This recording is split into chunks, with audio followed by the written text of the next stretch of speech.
오늘 저와 여러분에게 주신 하나님의 말씀 창세기 25장 22절로 34절 말씀 가지고 우리 인생이 무엇을 바라보며 무엇을 꿈꾸며 살아야 할 것인가, 우리 인생의 가치관을 어디에 둘 것인가에 대한 말씀을 함께 나누어 보려고 합니다.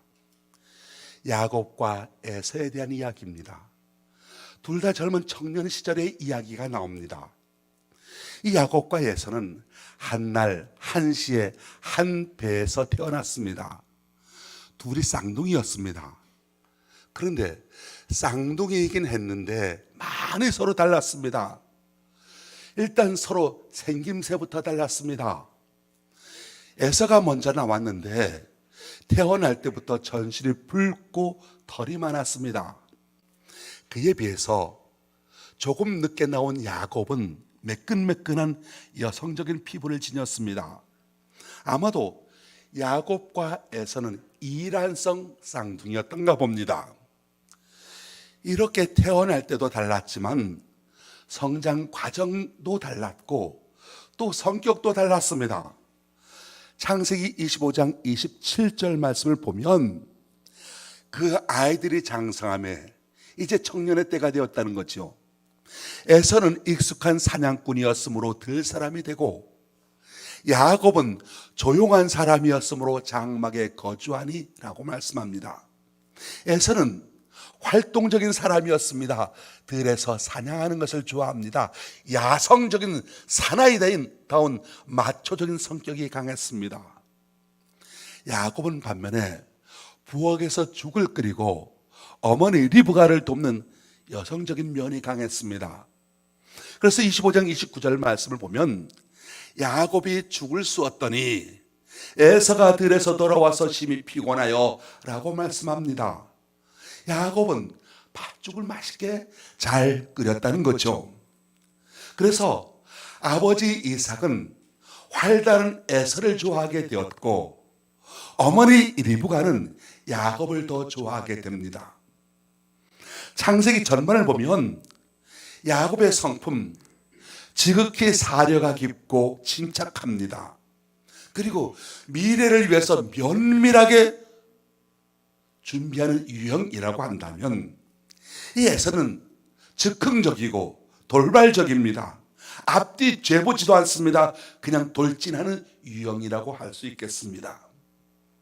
그런데 이 두 사람의 몸의 생김새나 성격, 내성적이냐 외형적이냐 그 차이보다, 그리고 성장 과정의 차이를 넘어서는 두 사람에게 있어서 결정적인 차이점이 있었습니다. 그것이 무엇이었을까요? 오늘 성경 말씀은 그것을 우리에게 말해줍니다. 에서가 사냥하러 간 날 야곱이 죽을 쑤입니다. 에서가 들에서 돌아왔습니다. 사냥을 하느라고 뛰어돌아다녔을 것이니 무척 배가 고팠습니다. 바로 그때 그의 눈앞에 보암직도 하고 먹음직도 한 팥죽이 있었던 겁니다. 에서가 허기가 차서 그 붉은 것을 나로 하여금 먹게 하라 라고 말합니다. 이 야곱은 좀 이기적인 사람이라서 쌍둥이 형이라고 해서 그냥 주지 않습니다. 왜냐하면 이 야곱은 죽을 끓일 때 그냥 끓이지 않고 뭔가 노림수가 있었던 것 같습니다. 야곱은 형에게 형의 장자의 명분을 나에게 달라 자신에게 팔라고 말합니다. 장자의 명분이라는 것은 장자권을 말하지요. 이 장자권, 구약 성경에 보면 장자권의 이야기가 나옵니다. 유다가 자기 12아들들에게서 축복을 하면서 장자권을 야곱이 자기의 12아들 중에서 축복하면서 장자권을 누구에게 줍니까? 유다에게, 네 번째 아들 유다에게 줍니다. 그래서 유다 족속이 되고 유다가 나라를 일으키게 되고 그를 통해서 예수 그리스도가 태어나게 되는 장자권의 민족이 되게 되지 않는 것을 보게 됩니다. 그리고 요셉도 자기 두 아들을 자기 아버지에게 마지막 축복하는 장면에서 에브라임과 므낫세, 그래서 큰 아들을 오른쪽에 그리고 작은 아들을 왼쪽에 두게 했는데 아버지가 손을 엇갈려 축복을 하지 않습니까? 장자권이라고 하는 것은 당장 재산권보다도 하나님께 비는 영적인 축복권을 말하는 것이지요. 일단 장자권 하면 유산을 분배하게 될 때 장자권을 가진 아들이 다른 형제들보다 2배의 재산을 갖게 됩니다. 뿐만 아니라 부모로부터 특별한 유산을 물려받을 권한이 있게 되는데, 그 권한이란 무엇이냐? 바로 아버지가 자식들에게 축복하면 하나님께서 그에게 하늘의 복을 내려주시는 것이지요. 그런데 맏아들을 우선시하는 유대 문화 사회에서 장자는 다른 아들보다 특별한 복을 받았던 겁니다.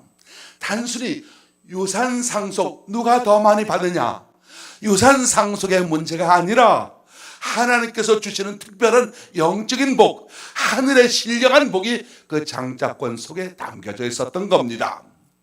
그러다 보니까 이스라엘 풍속에서는 특별히 이 장자권을 팔고 사는 그런 풍습도 있었던 겁니다. 장자가 아는 아들이 맏아들 장자에게 돈을 주거나 가축을 줌으로써 미리 장자권을 사들이기도 합니다. 그 아버지에게 재산이 많이 있었을 경우 그 장자권은 비싸게 거래되었고, 재산이 아버지에게 적었을 경우는 싸게 거래가 되었던 겁니다. 그런데 바로 이때 이삭의 형편은 어땠겠습니까? 창세기 25장 여기 본문 말씀에 보면 이삭의 당시 경제적인 상황이 잘 나타나 있지는 않습니다만, 다음 장인 26장에 가서 보면 그 지역이 계속해서 흉년이 들었다 말하고 있습니다. 그리고 이삭이 이리저리 또 따라다녔다는 상황이 나옵니다. 그리고 26장 13절 가서 보면 이삭이 마침내 거부가 되었다라고 하는 구절이 나옵니다. 마침내 거부가 되었다라고 하는 뜻은 무슨 말이겠습니까? 그 이전까지는 큰 거부는 아니었다는 뜻 아니겠습니까? 그러니까 바로 이 청년의 때, 야곱과 에서가 청년의 때 그 아버지 이삭은 큰 부자는 아니었다는 것이죠. 다시 말해서 에서가 그의 아버지의 재산에 대해서 별 매력을 느끼지 못하는 그런 상황이었던 것을 보여줍니다. 그렇다면 이 장자권은 에서의 입장에서 보면 실질적인 자신에게 있어서 큰 재산적인 값어치가 없게 느껴졌다는 것이지요. 남아있다면 바로 하나님께서 주시는, 장자를 통해서 주시는 영적인 축복, 그 복만 장자권에게 실속이 있다는 것이었습니다. 야곱이 형한테 장자권을 팔라고 했을 때 이 점을 잘 알고 있었던 것 같습니다. 그래서 32절 말씀 보면 에서가 이르되 내가 죽게 되었으니 이 장자의 명분이 내게 무엇이 유익하리요? 에서의 입장에서는 무엇이냐? 지금 나가 당장 배고파 죽을 지경인데 어차피 아버지 재산은 별 볼 일 없고, 또 하나 하나님께서 준다는 신령한 축복, 그것 따위에 무슨 소용이 있겠느냐, 그렇게 생각했다는 겁니다.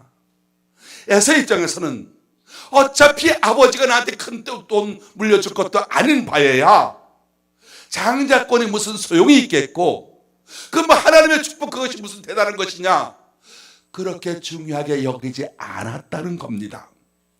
에서에게서 장자권이란 그야말로 주면 좋고 없어도 그만은 무용지물처럼 여겨졌던 것이지요. 당장 내가 배가 고파 죽겠으니 눈앞에 보이는 붉은 팥죽만 마음속에 들어왔던 겁니다. 33절 말씀 봅니다. 야곱이 이르되 오늘 내게 맹세하라.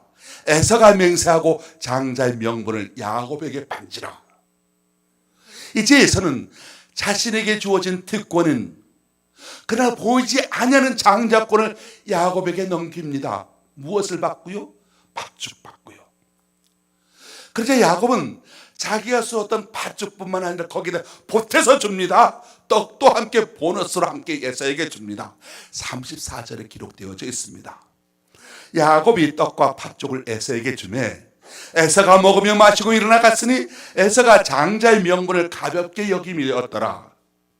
에서는 자신의 권리를, 지금 당장 참을 수 없는 배고픔, 허기짐 때문에 팥죽과 장자권을 맞바꿔 버리고 말았습니다.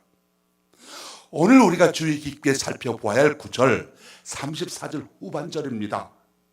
에서가 장자의 명분을 가볍게 여김이었더라. 우린 여기서 에서와 야곱의 가치관이 다르는 것을 보게 됩니다. 야곱과 에서 여러 가지 차이점이 있었지만 결정적인 차이는 무엇이냐? 외모 아니었습니다. 성장 과정 아니었습니다. 성격의 차이라기보다는 바로 이 가치관의 차이가 있었다는 것입니다. 바로 이 가치관이 야곱과 에서의 운명을 갈라놓게 되었고 그 후손들의 운명이 달라지게 되었다는 것을 봅니다. 에서의 가치는 어땠습니까?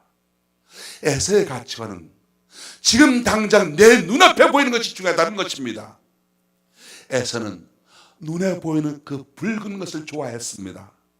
근데 여러분, 눈에 보이는 것은 어떤 것입니까? 그 붉은 것은 어떻습니까? 금방 없어지는 것들입니다. 떡과 팥죽 아무리 맛있게 먹었단다 할지라도 먹으면 없어지고 조금 있으면 다시 배고파집니다.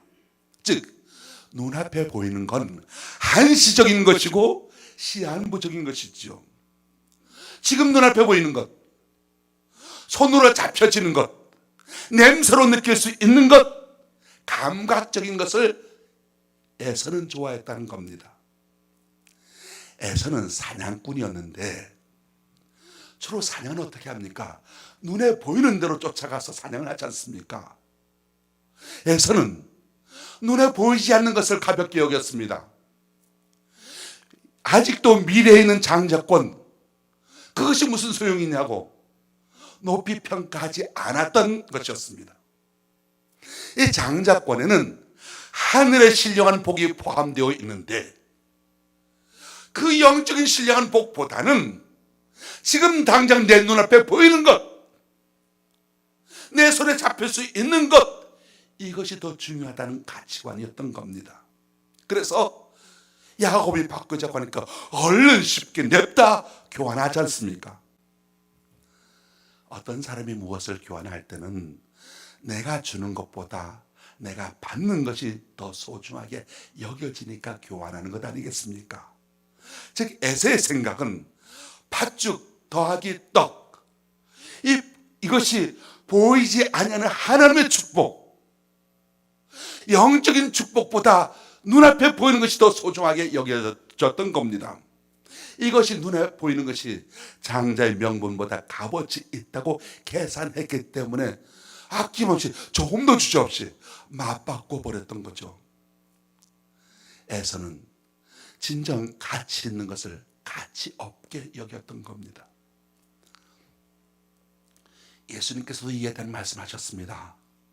마태복음 7장 6절 말씀, 거룩한 것을 개에게 주지 말며 너희 진주를 돼지 앞에 던지지 말라. 그들이 그것을 발로 밟고 돌이켜 너희를 찢어 상하게 할까 염려하라 말합니다. 여기서 나오는 개는 개가 아니고 돼지는 돼지가 아닙니다. 가치를 올바로 알아보지 못한 자들을 말하는 겁니다. 하나님께서 거룩한 말씀을 사람들에게 주셨지만 또 하나님께서 진주보다 더 귀한 사랑을 주셨지만 그것을 알아보지 못하고 아무렇게 여기는 사람들, 그런 사람을 개, 돼지라고 표현하고 있는 거죠. 개나 돼지, 거룩한 것에 대한 가치평가를 할 줄 모릅니다. 진주의 가치를 모릅니다. 진주든지 거룩한 것이든지 귀하게 여길 때 그것이 가치 있는 것 아니겠습니까? 하늘의 거룩한 것과 하늘이 주시는 영적인 가치를 모르는 사람들은 바로 예수님께서는 개와 돼지 같은 사람으로 평가하셨다는 겁니다. 에서가 그랬다는 것이죠. 하나님의 신뢰한 축복이 내게 무슨 소용이 있겠느냐? 이 에서는 하나님께서 주시는 그 신령한 복을 가볍게 여겼습니다. 왜? 지금 당장 내 눈앞에 보이지 않으니까요. 이런 예는 우리 주변에 얼마든지 많이 있습니다. 여러분, 음악의 어머니라 불리는 핸델이라는 유명한 작곡가를 아시죠? 지금 대형 박물관에 이 핸델의 오라토리오 메시아 악보가 아주 귀하게 전시되어져 있습니다. 그런데 대형 박물관에 전시되어 있는 그 오라토리오 메시아의 악보는 초본이 아닙니다. 나중에 다시 쓰여진 거였습니다. 초벌이 없어졌습니다. 사연이 있습니다. 어느 날 핸델이 연주회를 하다가 이 서양의 음악가들은 가발 같은 걸 쓰잖아요. 이 가발을 잃어버리게 됩니다. 어쩔 줄 몰라 하게 되는데 젊은 아가씨가 가발을 찾아다 줍니다. 알고 보니까 근처 이발소에서 일하는 아가씨였습니다. 그 후 핸델은 이 이발소를 자주 찾았고 청년과 처녀 사이였던 이 사람들이 둘이 깊이 사랑하는 사이가 됩니다. 어느 날 핸델은 그녀에게 사랑의 표시로 유명한 오라토리오 메시아 친필 악보 초본을 선물로 주게 됩니다. 핸델은 그녀와 어떻게든 마음을 얻어서 결혼할 생각이었던 겁니다. 그러다가 그 어느 날 며칠 후에 이발소를 핸델이 들게 됩니다. 아가씨가 핸델이 미처 온 줄 모르고 있었습니다. 어느 남자의 머리를 매만지고 있던 그녀가 옆에 동료에게 무심코 말 한마디 내뱉습니다. 머리 말게 악보 몇 장만 갖다 주세요. 이 말을 들은 핸델이 큰 충격을 느끼고 조용히 이발관을 빠져나옵니다. 그녀는 핸델의 악보를 단지 이발소에서 면도할 때 그 비누 거품을 닦아낼 종이로 그런 용도로 썼던 겁니다. 핸델은 그 후 다시는 그녀 앞에 나타나지 않습니다. 그 이발관에 들이지도 않습니다. 그로 인해서 그녀는 소중한 것 두 가지를 잃게 되죠. 우선 하나는 핸델의 그 유명한 악보를 잃어버리게 됩니다. 첫 번째 악보니까 지금 대형 박물관에 가는 그 나중에 기록된 악보도 그렇게 귀하게 이 영국 민족이 이렇게 영국 사람들이 귀하게 여기는데 그 첫 번째 악보니까 지금으로 따지면 그야말로 수백억 원의 가치가 있는 귀한 것이 될 겁니다. 그것을 그냥 거품 닦아내는 소모품으로 사용했으니 손님 몇 사람 받고 나면 다 없어지고 말 겁니다. 아마도 그녀가 평생 미용실에서 미용하면서 돈을 번다 하더라도 그 악보 중에서 단 한 장의 값어치만큼도 살 수 없었던 것을 마치 돼지가 그 가치를 모르고 진주불을 밟아버리듯 버리고 말았던 겁니다. 무엇보다도 그녀는 사랑하는 청년 핸델을 잃어버리게 되었습니다. 만일 그 여인이 핸델과 결혼했다면 세계적인 사랑으로 세대와 세대를 거쳐 유명한 음악가와 이발소 여인과의 사랑으로 인구의 회자되었을 겁니다. 잠언 11장 22절 말씀 보면 아름다운 여인이 삼가지 아니하는 것은 마치 돼지 코의 금고리 같으니라라고 했는데 바로 그렇게 된 경우라 하겠습니다. 오늘날 현대인들이 그렇습니다. 눈에 보이는 것을 중요시 합니다. 감각적인 것을 중요시 합니다. 보이지 않는 것, 영적인 것에 대해서는 별로 흥미가 없습니다. 가치를 별로 평가해 주지 않습니다. 오늘날 젊은이들, 청년들이 감각적인 것만 찾고 눈에 보이는 것만 높이 평가합니다. 왜? 자본주의 사회에서는 보이는 업적이 중요하고 자본이 얼마나 있는가가 중요하고 우선 눈에 보이는 붉은 팥죽, 하얀 드레스가 중요하고 그것을 살 수 있는 능력이 중요하지 보이지 않는 가치는 별로 눈에 띄지 않았던 겁니다. 오늘 우리에게서도 에서와 비슷한 경우들이 많이 있습니다. 주일날 꼭 가야 할 때가 있으면 순간적으로 갈등을 하게 되지요. 주일을 지키느냐 아니면 하루쯤 빠지면 어떠냐 쉽게 생각하고 범하게 됩니다. 근데 야곱을 보십시오. 그가 평생 장자의 축복을 얻기 위해 얼마나 많이 노력했습니까? 근데 저와 여러분 얼마나 믿음과 신앙, 하나님의 축복을 지키기 위하여 노력하고 있습니까? 오늘날 현대인들은 무엇이 진짜인 줄 모르고 소유하고 지키고 먹고 마시고 하다가 그 생을 마칩니다. 오늘 우리는 결단을 잘해야 합니다. 에서와 같이 신령한 것은 경홀히 여기고 눈에 보이는 것만 소중히 여기다가 그렇게 두고두고 후세에 안타까운 일을 하지 않을 수 있는 어떤 상황에서든지 신앙적인 결단을 할 수 있게 되기를 주의 이름으로 축원합니다. 야곱은 어땠습니까? 야곱은 진정한 값어치를 아는 사람이었습니다. 보이지 않음을 넘어서는 존재, 값어치를 보는 사람이었습니다. 우리 역사에도 보면 야곱이 장자권을 사는 것과 같은 비슷한 설화가 있습니다. 후에 삼국을 통일한 김춘추가 태종 무열왕이 되었을 때 김유신의 둘째 누이 동생인 문희가 왕비가 되지 않습니까? 문희가 왕비가 되던 날 그 언니 보희라고 하는 친언니가 있었는데 그 보희라는 친언니는 비단치마 하나를 태우며 울었습니다. 바로 그 비단치마는 동생 문희에게서 꿈과 바꿔 산 것이었죠. 아주 오래전 둘 다 처녀였을 적에 언니 보희가 꿈을 꿉니다. 보희가 동생 문희에게 꿈 이야기를 합니다. 간밤에 괴상맹측한 꿈을 꾸었어. 무슨 꿈인데?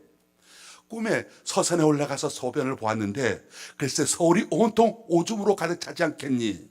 언니, 그 꿈 나한테 팔아요. 내 꿈을 사겠다고? 뭘 주려고? 비단치마 드리겠어요. 만들어놓고 한 번도 입지 않은 새 치마예요. 그래, 그러자. 보이는 말로다가 그래, 내 꿈 나한테 판다 하고는 동생 문희에게 그 값으로 비단치마를 실제로 받았습니다. 나중에 알고 보니까 그 꿈은 왕비가 될 꿈이었다는 거죠. 영특한 문희는 그것을 알아차리고 언니에게 꿈을 산 겁니다. 그리고 언니가 꿰매야 할 김춘추의 옷을 문희가 꿰었고 마침내 왕비가 되었다는 이야기지요. 동생 문희는 언니 보희가 보지 못하는 꿈의 값어치를 보았던 겁니다. 야곱은 그렇습니다.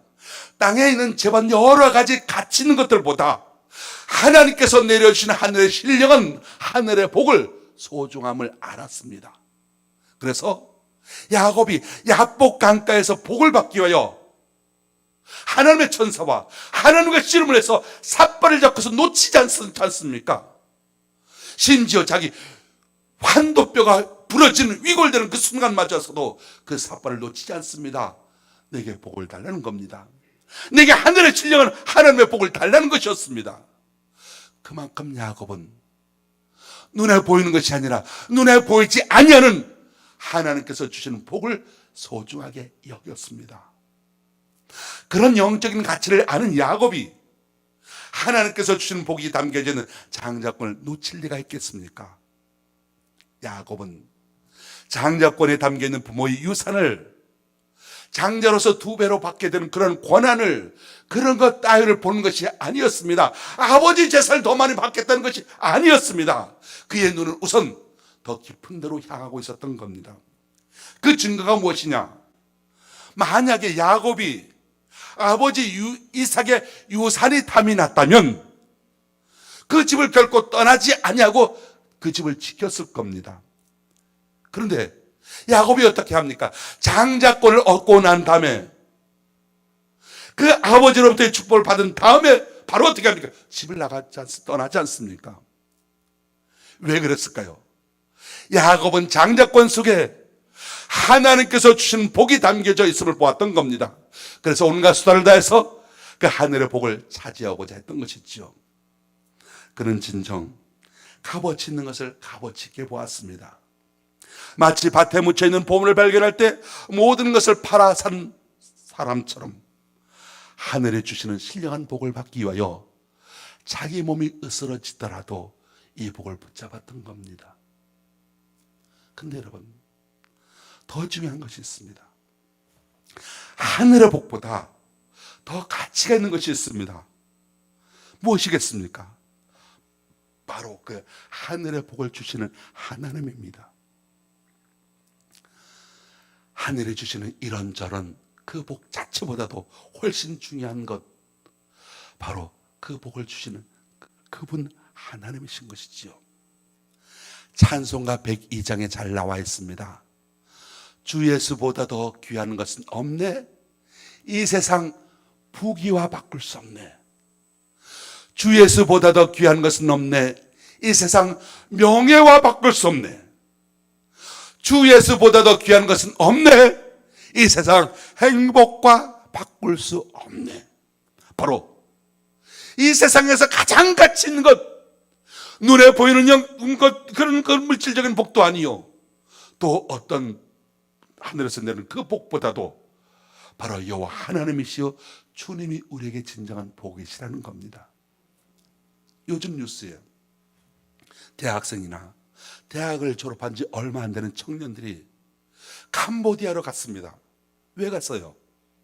고액 아르바이트를 할 수 있다는 공고를 먹어서 캄보디아로 돈 벌러 갔습니다. 캄보디아 현지 범죄 조직에 감금된 한국 청년들이 무려 1000명이 넘는다고 국가정보원이 파악하고 있습니다. 근데 알고 봤더니 단순히 돈 벌러 간 사람들이 아니었다는 겁니다. 단순히 피해 청년들이 아니었다는 겁니다.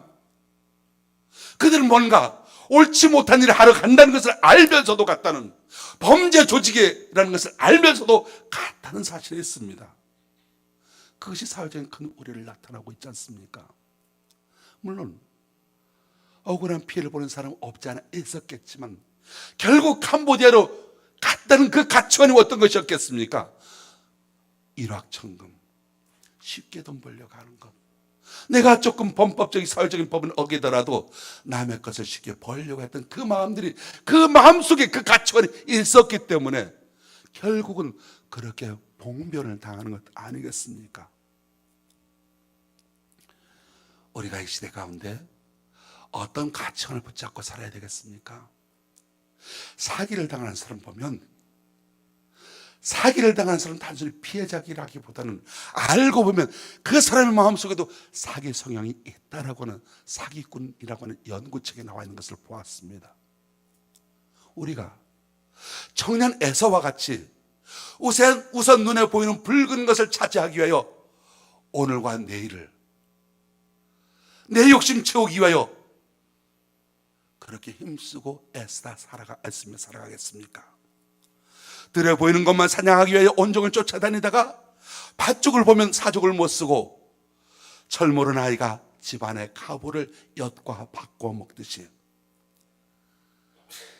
하늘에 보이지 않는 축복, 우리에게 복을 주는 그 하나님, 그분을 눈에 보이는 값싼 값어치 없는 것들과 바꿔버리면서 살아가고 있지는 않습니까?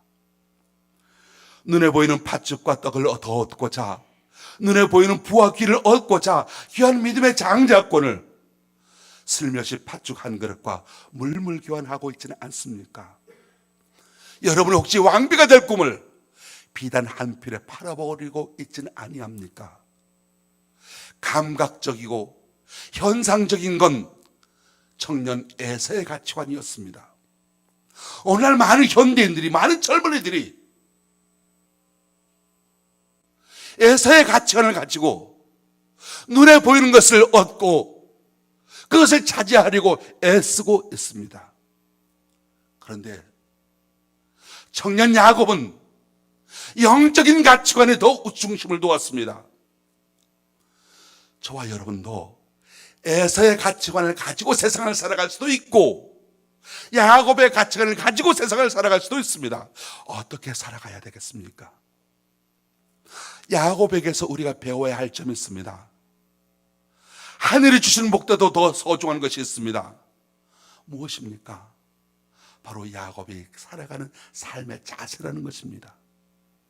야곱은 무엇이 가장 귀하고 무엇이 가장 귀한 가치가 있는 것인지를 알았습니다. 그래서 가장 가치가 있으신 여호와 하나님을 붙잡았습니다. 하나님을 사모하였습니다. 환도뼈가 위골되는 한이 있더라도 복의 근원 되신 하나님 여호와를 꼭 붙잡았습니다. 그리고 그 하나님께서 복을 주실 때까지 놓지 않았습니다. 사랑하는 성도 여러분, 저와 여러분들이 이 세상에서 눈에 보이는 붉은 것보다도, 이 세상에서 보여지는 현상적인 것보다도 하늘에 내려주시는 소중한 복을 귀하게 여기시기 바랍니다. 믿음의 장자권을 귀하게 여기시기 바랍니다. 그리고 그보다 더 바로 그 복을 내려주시는 우리 하나님, 천지를 지으시고 온갖 부와 기를 있게 하시며 우리 삶의 인생을 풍성하게 하시는 하나님, 우리를 십자가로 용서하여 주시고 영원한 생명으로 이어주시는 주 예수님을 저와 여러분의 일상생활에서 붙잡을 수 있게 되시길 바랍니다. 영원한 가치가 되신 주님을 모시고 믿음과 사랑으로 사는 야곱의 가치관과 야곱의 삶을 본받는 믿음의 후손들이 다 되시기를 바랍니다. 오늘도 하나님을 바라보는 자, 힘써 여호와를 아는 자, 하나님을 사모하는 자에게 은혜를 주십니다. 아무리 좋은 여건과 환경 속에서도 감사할 줄 모르고 그 여건을 잘 활용하지 못하면 그 가진 것까지 빼앗기게 되지요. 에서는 어떻게 되었습니까? 결국 장자의 명분을 잃어버렸습니다. 축복도 잃어버렸습니다. 반면에 야곱은 그렇게도 소망했던 장자권의 축복을 얻어 누리게 됩니다. 사랑하는 성도 여러분, 저와 여러분 우리 그리스도인들은 하늘의 장자권을 얻은 사람들입니다. 우리 구원의 장자권은 예수 그리스도의 피로서 얻어진 것입니다. 그러므로 정말 소중히 여기고 감사하면서 받은 바 장자의 기업을 대대로 자손천대까지 이어가게 되시길 바랍니다. 이 장자의 명분은 곧 축복의 명분이요 하늘나라의 기업을 얻는 명분이 됩니다. 생명을 걸고 눈에 보이는 것이 아니라 하나님의 주신 하나님을 사모하며 사시기 바랍니다. 어느 순간 어떤 상황에서도 에서와 같이 신앙을 경홀히 여기지 말고 끝까지 믿음 잘 지켜서 하늘나라의 기업을 받아 누리는 복된 성도들이 다 되시기를 예수님의 이름으로 축원합니다. 기도하겠습니다. 하나님 아버지, 오늘 믿음의 선조 야곱으로부터 많은 것을 배웁니다. 이 세상 보이는 붉은 것보다는 하늘에서 주시는 복을 소중히 여기는 가치관을 심어 주옵소서. 저희가 이 땅에 살면서 붉은 팥죽을 얻기 위하여 우리 삶을 소비하지 않게 하시고 하늘에 주시는 것을 귀하게 여기고 하나님과 연결된 삶을 소중히 여기는 가치관을 심어 주옵소서. 우리가 이 세상에서 다른 것은 다 놓치더라도 영적인 것을 양보하거나 놓치지 않게 하시고 저희들이 다 놓치더라도 우리에게 생명을 풍성케 하시고 복을 주시는 주님을 비록 환도 뚝뼈가 부러지는 한이 있다 할지라도 붙잡고 살게 하여 주옵소서. 저희로 하여금 예수 그리스도를 붙잡고 예수 그리스도를 모시고 새로운 피조물이 되어 언제나 늘 영원한 청년으로 살게 하여 주옵소서. 예수님의 이름으로 기도합니다.